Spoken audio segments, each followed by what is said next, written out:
સુરતમાં શ્રી મહાકાલ ભૈરવ અખાડા સંઘ ભાથુજી મહારાજ મંદિર 25/2/1962ના દિવસે સ્થાપના કરવામાં આવી હતી। ત્યારથી આજ દિન સુધી લગાતાર ભાથીજી મહારાજના જવારા શોભાયાત્રા રૂપે પૂજા અર્ચના કર્યા બાદ કાઢવામાં આવી રહી છે।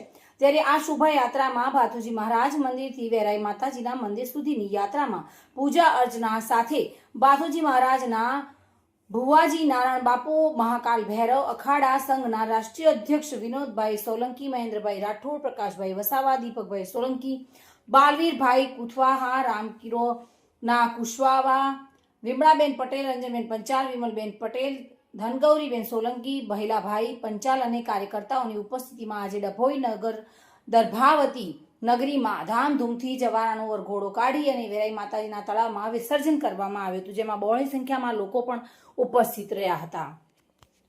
સુનિલ ગાંજાવાલા સાથે bureau report, today Gujarati news.